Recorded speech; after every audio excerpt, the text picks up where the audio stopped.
Anti chokutanga ndingada kuziva inini zita renyu kuti munonzani zvemugondudza kuti izvi zvekuiridza mbira zvekuimba izvi zvakatanga rini zvakatanga sei muri kufunga kudii mune ramangwana kuburikidza nekuimba uko?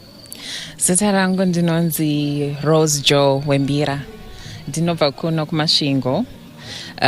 Ndine makore 34 and ndakatanga kuridza mbira pandakaenda kuZimbabwe College of Music muna 2011.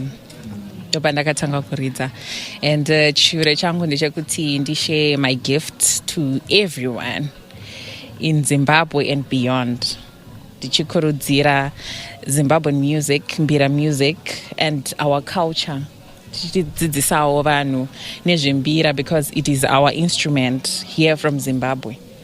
Saka tinodada ne music yedu, tinodada ne chivanhu chedu.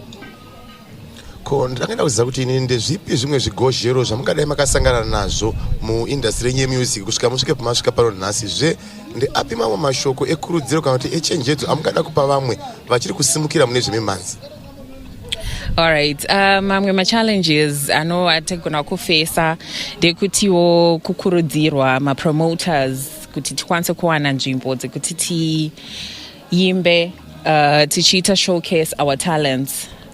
Saka tinongokumbirawo kuti tipiwe mumwe mukana yakawanda kuitira kuti tisupport this mbira music because it's something chekuti some people they're not proud of it, but as Zimbabweans we must be proud of who we are. We must be proud of our music. We must be proud of our nation and our culture. Okay. Yeah. Kumungambotipawo here nzwisa takanangana nembira dzamakabata idzi muchidimbu? All right.